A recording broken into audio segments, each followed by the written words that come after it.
तो फिर नवारा को यहीं बैठकर हमारे साथ खाना खाना चाहिए। चची अम्मा और नबील को कोई एतराज़ नहीं। शारिक ने खुद ये कहा था। अम्मा और नबील भाई खामोश रहे। नवारा को शारिक का ये रवैया समझ में नहीं आ रहा था। वो ऐसा क्यों कर रहा है? बात एतराज़ की नहीं, बात शर्म हया और रख रखाव की है। प्लीज़ आप लोग तकल्लुफ़ मत करें। अम्मा किसी चीज़ की ज़रूरत हो तो मुझे आवाज़ दे लीजिएगा। शारिक को जवाब देकर उसने अम्मा को भी कहा और फिर वहाँ से निकल गई। नवाज़ ने मानी हेज़ अंदाज में शारिक ज़मान की आंखों में ताड़ा जैसे कह रहा हो। उसे कहते हैं शर्म हया और रख रखाव।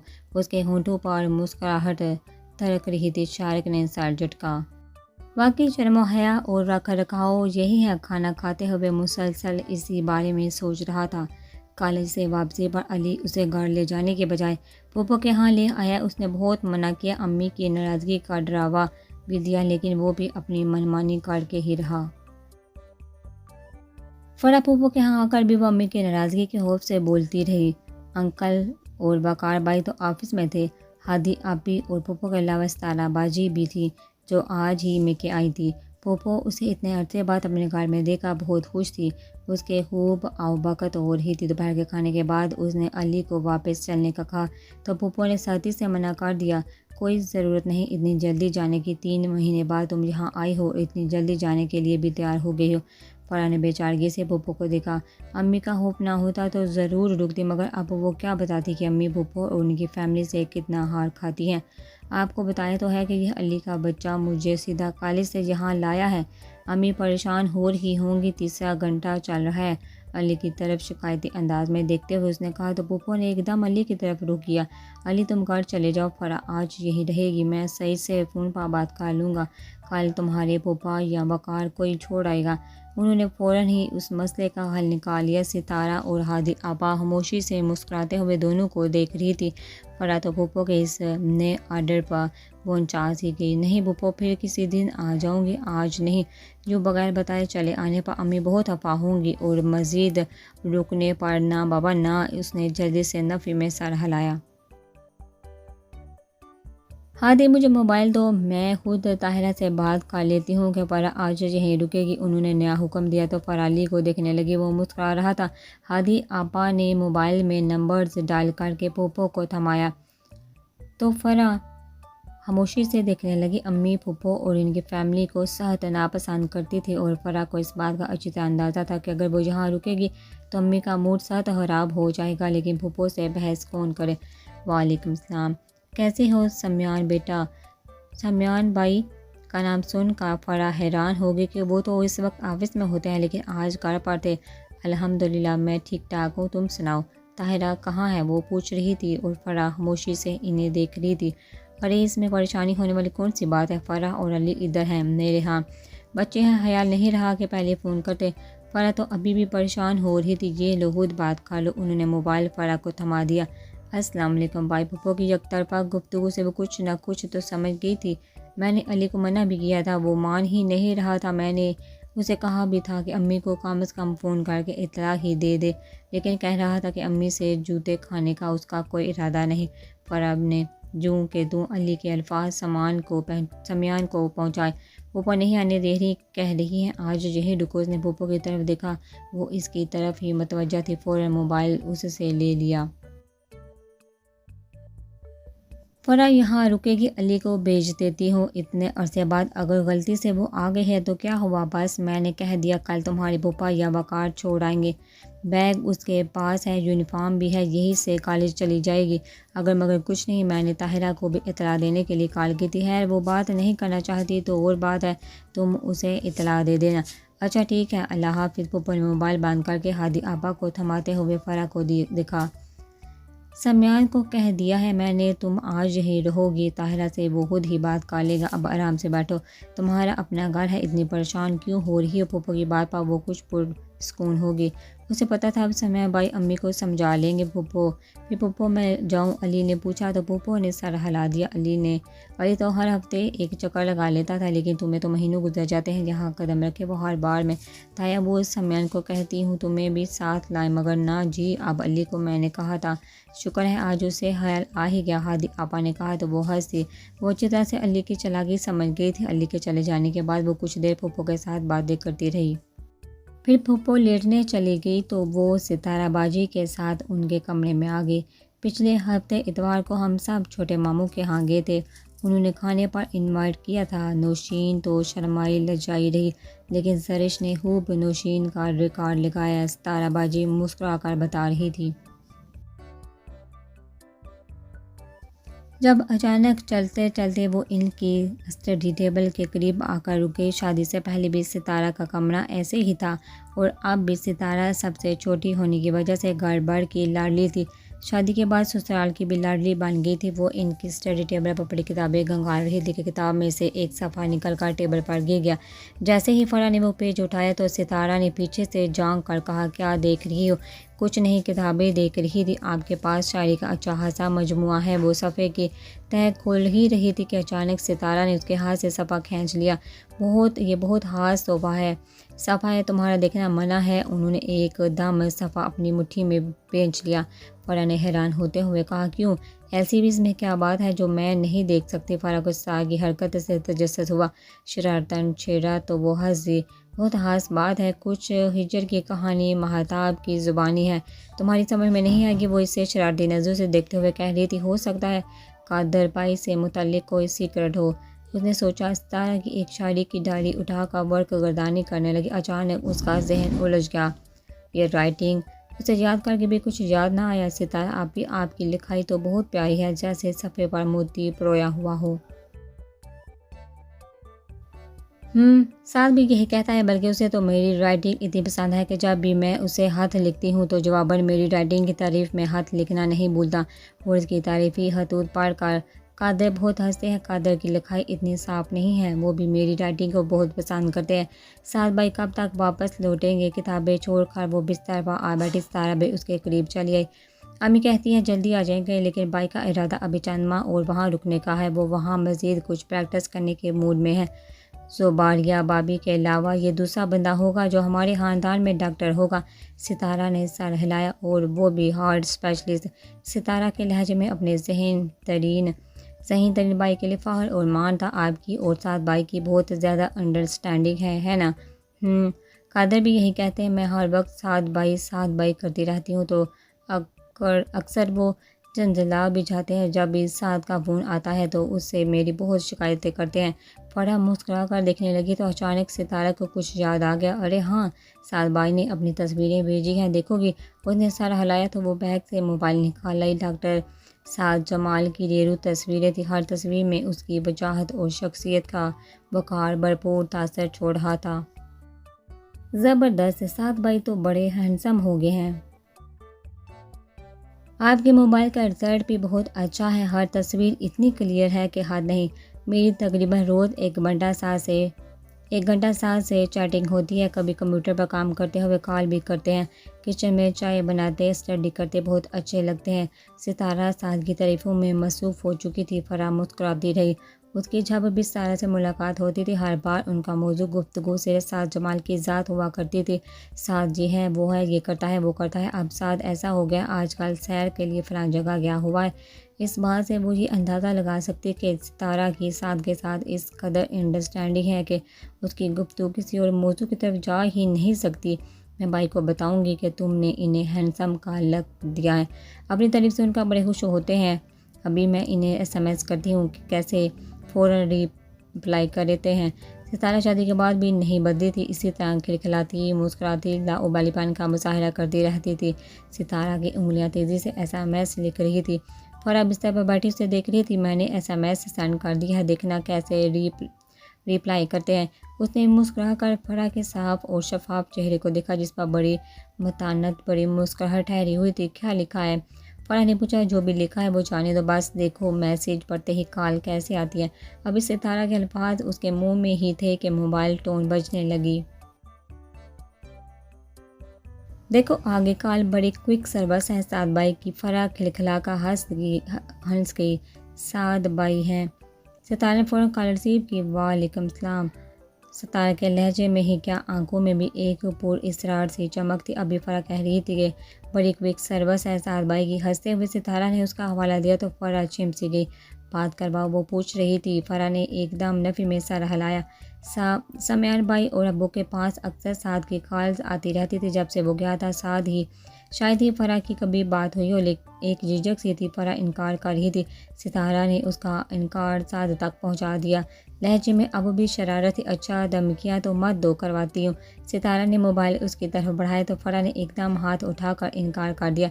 मुझे नहीं करनी कोई बात उसने बदस्तूर सारनफी में हिलाया। कल कुछ नहीं होता। सितारा ने उसके कान से मोबाइल लगाया। मजबूरन फरा को बात करनी पड़ी। अस्सलाम वालेकुम। उसके निगाह सितारा की मुस्कुराहट पर थी। वो कुछ पजल सी हो रही थी। वालेकुम सलाम। दूसरी तरफ से साद की बड़ी पुरजोश बड़ी आवाज़ सुनाई दी। कैसी हो जी? ठीक। उसने सर हिलाया। सितारा अभी भी उसके पास बैठी मुस्कुरा रही थी।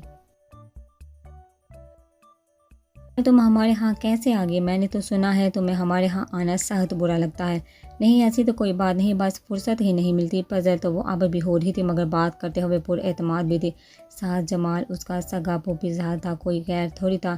यही एतमाद काफ़ी था। यूँ कहो मानी जान का डर है जो तुम्हें आने से रोकता है। फरा चुप रही। स्टडी कैसी जा रही है? बहुत अच्छी, उसने मुझसे कहा। फिर उससे पहले के साथ कुछ और कहता उसने मोबाइल सितारा को थमा दिया और खुद उठकर खिड़की के पास जाकर खड़ी होगी। हेलो, हाँ साद, मैं हूँ सितारा। मैं क्या जानूँ? मैंने तो बात करवाई है, अब ये बात नहीं करना चाहती तो मेरा क्या कसूर? सितारा कह रही थी। फरा ने खिड़की खोल दी। ओके देखूंगी। तुमने जिम्मेदारी ही ऐसी कंधों पर डाली हुई है, अब क्या किया जा सकता है? ठीक है फिर बात होगी। नहीं आज रात नहीं, हाँ ठीक है कल होगी। अच्छा बाबा, मैं MMS कर दूंगी। अब हुश। ओके अपना ख्याल रखना। अल्लाह हाफिज़। बाहर देखते हुए भी फरा की तवज्जो सितारा की गुफ्तगू पर थी। उसने मोबाइल बिस्तर पर फेंक कर फरा को देखा। तुमने सास से बात क्यों नहीं की? वो पूछ रही थी। फरा ने पलट कर देखा। की तो है, हाक की है, सलाम दुआ, बस हाल चाल। बेचारे ने इतने दूर से कॉल की थी और तुम भी ना। फरा खिड़की से हटकर दोबारा सितारा के पास आ बैठी। आप सबको पता है मैं अपने भाइयों के अलावा दीगर लड़कों हत्ता के कज़न तक से भी पराए नाम गुफ्तगू करती हूँ, चाहे वो मामूजात हो या हालाजात। आप लोगों की तो बात ही और है। कभी कभार साद भाई की खाल समयान भाई के पास आए तो वो बात करवा देते हैं, तभी मैं इतनी ही गुफ्तगू करती हूँ। उसने रसान से जवाब दिया तो सितारा मुस्कुरा दी। चलो जाने दो। सितारा ने दोबारा मोबाइल उठा लिया। मेरा आज रात यहीं ठहरने का प्रोग्राम है। कादिर से कह चुकी हूँ, दोनों मिलकर खूब बातें करेंगे। वो मोबाइल से अपनी तस्वीर बना रही थी, साथ साथ ज़बान भी चल रही थी। तुम्हारी तस्वीर बना दो। सितारा ने कैमरे में उसको फोकस किया तो फरा भी अच्छी नहीं आएगी। उसने उतर तराशा। फिक्र मत करो, मेरे मोबाइल कैमरे का रिजल्ट बहुत अच्छा है। सितारा ने तस्वीर बना ली तो फरा ने देखा तस्वीर वाकई बहुत अच्छी आई है, इंतहाई क्लियर और शफाफ, ज़बरदस्त। वो सराहे बिना ना रह सकी। सफ़ेद यूनिफॉर्म में अमूमन तस्वीर क्लियर नहीं आती, लेकिन वाकई उसके कैमरे का रिजल्ट बहुत अच्छा है। सितारा ने उसके हाथ से मोबाइल लेकर चंद बटन और दबाए थे। फरा सिर्फ उसके तेज़ी से चलती उंगलियां देखती रही। फिर यकदम वो मुस्कुराने लगी तो फरा जो सितारा को बगौर देख रही थी हैरान रह गई। क्या हुआ? उसने पूछा। कुछ नहीं, सीक्रेट है, कभी मौका मिला तो बताऊंगी। चलो बाहर चलते हैं, हादी भाभी को देखते हैं क्या कर रही हैं। मोबाइल साइड पर रख कर वो उठ खड़ी हुई। फरा को सितारा की पुरस्कार मुस्कुराहट कुछ अजीब सी महसूस हुई। फिर सर झटक कर वो भी उसके साथ बाहर निकल आई। यहाँ लाहौर में मौसम क्या बदला, सारा शेड्यूल बदला चला गया था। नवंबर के महीने का आखिरी चल रहा था। सर्दी में आहिस्ता आहिस्ता इजाफा होता जा रहा था। नवैरा की रूटीन भी इसी तरह बदलती जा रही थी। सर्दियों के लिए लिहाफ निकाला उनके कराने की महसूस तैयारियाँ थी। नए सिरे से सारे घर की तरतीब बदली जाती। इस सारे अमल में वो और भाभी घन चक्कर बन कर रह गई थी। अल्लाह करके उनका काम ख़त्म हुआ तो नवैरा ने सिलाई मशीन पकड़ ली। भाभी और वो सर्दियों की शॉपिंग करके लाई थी। नबील भाई के मलबूसात रेडी मेड ही थे। एक दो सूट सिलवाने वाले थे जो उन्होंने अपने दर्जी को दे दिए थे। अलबत्ता बाकी सबके कपड़ों की सिलाई की जिम्मेदारी नवैरा की ज़िम्मे थी। सबके दो दो सूट थे। सब ने पहले उसने सबसे पहले उसने अम्मा के कपड़े सिए, एक दिन में ही काम ख़त्म हो गया। अगले दिन उसने भाभी के कपड़ों की कटिंग, अपने और गुड़िया के कपड़ों के लिए उसे कुछ मटेरियल खरीदना। तो उसने भाभी को कहा तो उन्होंने उसे रिमशा को फ़ोन करके बुलवा कर साथ जाने का कहा। पता नहीं वो फारिग भी होगी कि नहीं। गुड़िया की तबीयत कुछ ठीक नहीं, वरना मैं खुद ही चलती। गुड़िया को आज कुछ बुखार था। नमैरा ने फ़ोन किया तो रिमशा ने ही रिसीव किया। इस्लाम दुआ के फ़ौरन बाद वो मतलब पर आ गई। रिमशा, मुझे बाज़ार जाना है, गुड़िया की तबीयत ठीक नहीं, भाभी नहीं जा रही। तुम अगर फ़ारुक हो तो रज़ा के साथ चलिए आओ, दोनों मिलकर चलते हैं। फ़ारुक तो मैं हूँ, लेकिन रज़ा। अच्छा, आप ऐसा करें, आप रज़ा को मैं रज़ा को बताती हूँ कि आपकी कॉल है, उससे कहिएगा तब ही मैं आ सकूँगी। ठीक है, बुला उसे, मैं खुद बात कर लेती हूँ। नवारा ने कहा तो वो होल्ड करने का कहकर चली गई। 5 मिनट बाद रज़ा लाइन पर आ गया। सलाम दुआ के बाद जब नवारा ने उसे रिमशा को साथ लाने का कहा तो उसने एकदम इनकार कर दिया। आई एम सॉरी, मैं नहीं आ सकता, मुझे नवाज़ भाई के पास उनकी अकेडमी जाना है।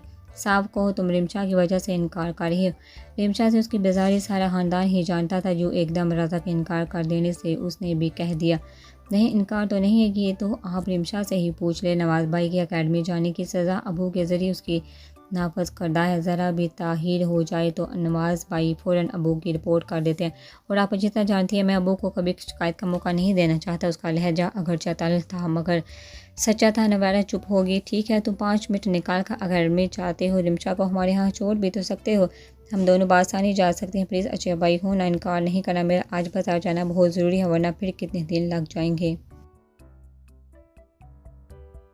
अच्छा, मैं देखता हूँ। ना चाहते हुए भी वो मान गया। वो नवारा को इनकार नहीं कर सकता था, ये तो वो भी जानती थी। 15 मिनट बाद गेट पर रज़ा की बाइक का हॉर्न सुनाई देने लगा। अम्मा गेट खोलने गई। रज़ा बाहर से चला गया, अलबत्ता रिमशा साथ ज़रूर थी। थैंक गॉड तुम आई, वरना तो रज़ा से कुछ बाइद नहीं था। रिमशा से हाथ मिलाते हुए वो कह रही थी। रिमशा ने बगौर देखा। उस दिन रज़ा से जरब के बाद उसका दिल नमैरा से मज़ीद उचाट हो गया था, मगर ऐसा भी क्या उसमें जो मुझ में नहीं है। वो बगौर जायज़ा ले रही थी। रज़ा के लिए उसे 5 मिनट बर्दाश्त करना नामुमकिन था। कहाँ वो नवारा के कहने पर उसे छोड़ने चला आया था। वो तो शुक्र था कि वो बाहर से चला गया, वरना वो ज़रूर कुछ उल्टा सीधा बोलती। रज़ा की तवज्जो एक मिनट भी नवारा की तरफ मबसूल हो, उसे बर्दाश्त करना मुश्किल हो जाता। नवारा चादर अच्छी तरह अपने गिर्द लपेटे बैग कंधे पर डाले तैयार थे। कुछ खाओगी पियोगी, भाभी ने पूछा तो रिमशा ने भी नफ़ी में सर हिला दिया। आओ फिर चलते हैं, 3 बज रहे हैं, बाजार में भी कुछ वक्त लगेगा, शाम से पहले घर भी आना है। नवारा ने शॉपिंग बैग थाम लिया जिसमें सूटों की कतरने और कटिंग पीस थे। दिन भर छुपाई भी करवानी थी और कुछ मैचिंग का मटेरियल भी खरीदना था। बाजार पहुंचकर पहले नवारा ने कपड़ों पर छुपाई करवाई, फिर मुतल्लिका मटेरियल लिया जिनमें नलकियाँ, लेसिस, धागे वगैरह शामिल थे। उसके बाद उसने चांद और ज़रूरी मैचिंग की चीज़ें, इन सब में इन्हें 2 घंटे लग गए।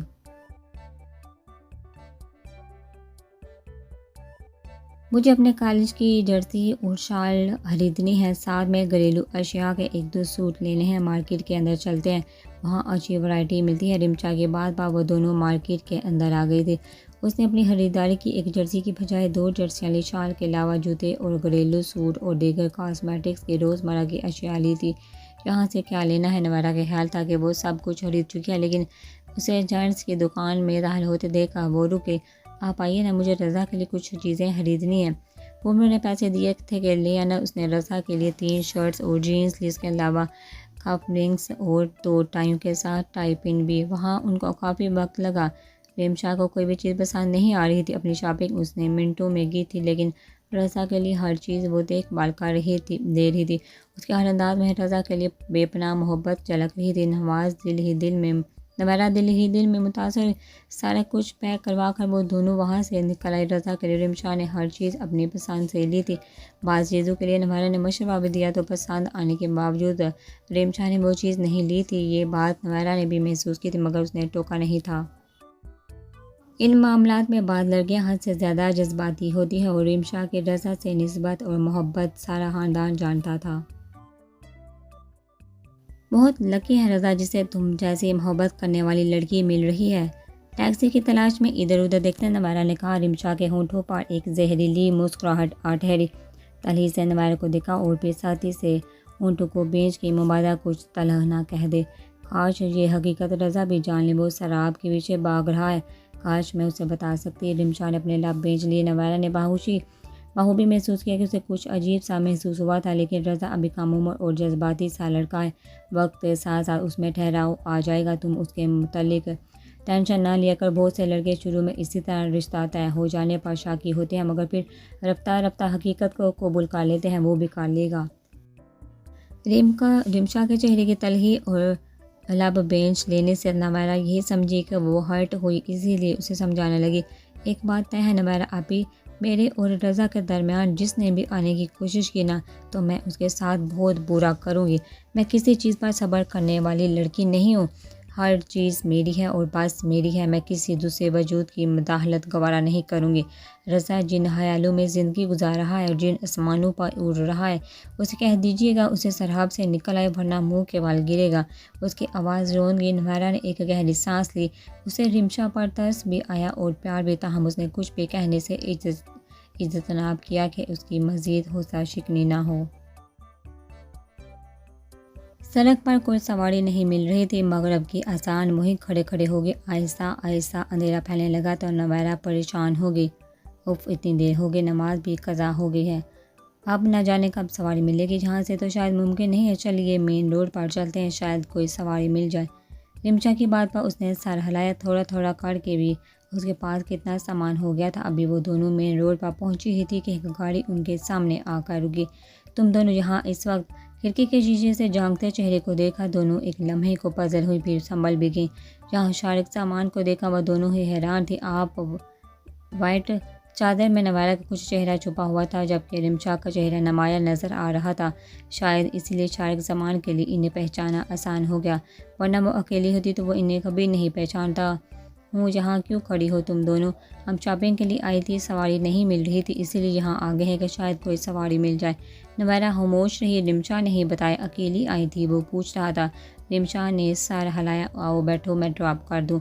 शारिक ने रुख मोड़ कर पिछला दरवाज़ा खोल दिया, साथ ही फ्रंट डोर भी। तुम आगे बैठ जाओ, मैं पीछे बैठ जाती हूँ।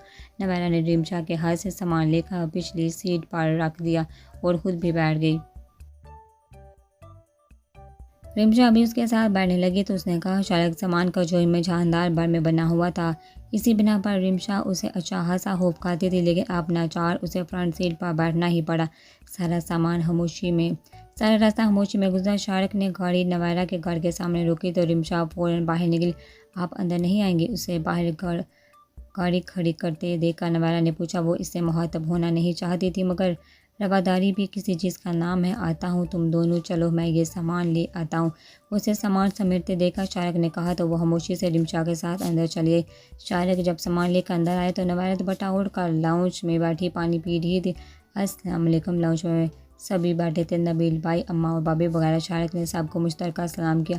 अम्मा से प्यार और नबील से मुसाफा करके उसने सारे चौपर टेबल पर ढेर कर दिए। ये तुम दोनों को कहाँ मिल गया? नबील भाई ने हैरान होते हुए नवारा को देखा। पूछा, हम वापस आ रहे थे, सवारी नहीं मिल रही थी, तभी मैं मेन रोड पर ये मिल गए। भाभी रिमशा को पानी का गिलास थमा कर अम्मा के पास जा बैठी। मैं तो ऑफिस से सीधा घर ही जा रहा था तो रिमशा पर नज़र पड़ गई।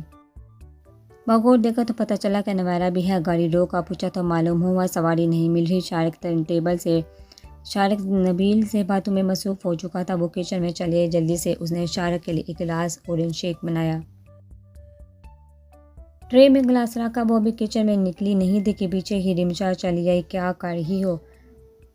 रिमशा को वहाँ मर्दों में बैठना अच्छा नहीं लगा था, तभी इधर आ गई। कुछ नहीं, तुम ऐसा करो, शारिक भाई को ये दे आओ, प्यास लगी होगी। इतनी देर में मैं टेबल पर खाना लगाती हूँ, खाने के वक्त हो रहा है। भाभी ने तकरीबन सभी कुछ तैयार करके रखा है, तुम अब खाना खा कर ही जाना। अंकल तो लेट हैं, आएंगे तुम्हें लेने, मैं फ़ोन कर देती हूँ। रिमशा चली गई तो उसने जल्दी से बर्तन निकाले। भाभी चली आई तो दोनों ने मिलकर टेबल लगाई। भाभी, फ़िलहाल मेरा कुछ भी खाने का मूड नहीं हो रहा, मैं कमरे में जा रही हूँ। रिमशा को अच्छी तरह खिलाइएगा। पहली दफ़ा जब शारिक उनके हाथ आया था तो उसके अनोखी अजीब सी कैफियत ने नवारा को अपनी जगह बहुत कॉन्शियस कर दिया था। उसे शारिक की आंखों के रवैये जब भी याद आते थे उसके अंदर नागवारी की कैफियत से सरयत कर जाती थी, और अब उसका दिल टेबल पर सबकी मौजूदगी में खाने को नहीं चाह रहा था। न जाने क्यों नवारा के दिल में शारिक सामान की जानब से एक गिराव से पड़ गई थी। कमरे में आकर वक्त देखा, इशा की अजान हो चुकी थी। वुज़ू करके उसने जाए नमाज बचाई। मगरिब की कज़ा और इशा की दोनों नमाज़ें अदा करके दुआ मांग रही थी जब रिमशा चली आई। मैं शारक भाई के साथ घर जा रही हूँ, घर फ़ोन किया था, रज़ा तो लेने नहीं आएगा अंकल को, आप इतनी रात की क्या तकलीफ़ दूँ। मैंने कह दिया कि मैं किसी के साथ खुद आ जाऊँगी। अब शारक भाई जा रहे हैं तो मैंने कह दिया मुझे छोड़ दे, आपको सलाम करने आई थी। तुम अकेली शारक भाई के साथ जाओगी? तो और क्या, ज़ाहिर है अकेली ही जाऊंगी। नहीं, मेरा मतलब है तुम्हें अकेले नहीं जाना चाहिए, तुम नबील भाई के साथ चली जाना। मैं इन्हें कह देती हूँ तुम शारक भाई के साथ मत जाना। उसका अंदाज़ कतई था। उसकी ये बात सुनकर रिमशा हैरान हुई, मगर मैं तो इन्हें कह चुकी हूँ, मना कर दो, तुम उनके साथ नहीं जाओगी, बस मैंने कह दिया। रिमशा नवारा के इस अंदाज़ पर मज़ीद हैरान होगी, लेकिन क्यों? रिमशा तो नवारा के यूँ हक जताने पर थोड़ी हैरत हुई। मुझे उन पर कतई एतबार नहीं, मुझे उनकी आंखों में देखते हुए अजीब सा खौफ आता है। मैंने एक बात शिद्दत से नोट की है, वो कोई भी हो, महक या तुम, उनकी निगाहें अंदर तक झांक रही होती हैं। उनकी आंखों में अजीब सी कैफियत होती है, शायद हवस या शायद हकारत, कुछ होता ज़रूर है। I don't know. वो खुद कन्फ्यूज़ हो गए थे। रिमशा खामोशी से उसे देखने लगी। वो ज़्यादा शारक से नहीं मिली थी, लेकिन उसके मुतालिक जो भी सुना था वो भी महसूस तो कुछ ऐसा मैंने भी किया, लेकिन मेरा तो उनसे सामना भी बहुत कम होता है। मुझे नहीं लगता कि कुछ गलत हरकत करेंगे, हम उनके रिश्तेदार हैं, थोड़ा बहुत तो लिहाज होगा इन्हें। ज़रूरी नहीं कि हम तजर्बा करने बैठे। अगर औरत की छठी हिस्स उसे किसी मर्द के मामले में किसी हत्या का सायरन दे तो उसे सायरन को कभी नज़रअंदाज नहीं करना चाहिए। तुम एहतियात करना, मैं उनकी सगी तायजाद हूँ, जबकि तुमसे उनका कोई ताल्लुक़ नहीं है, समझ रही हो ना मेरी बात। वो उसे समझा रही थी। रिमशा ने सर इस्बात में हिलाया। नवारा ने रज़ा के मामले में लाख बग़ज़ और नफ़रत सही, मगर इस वक्त उसके भले को ही कह रही थी। फ़ौरन मान गई। चलो।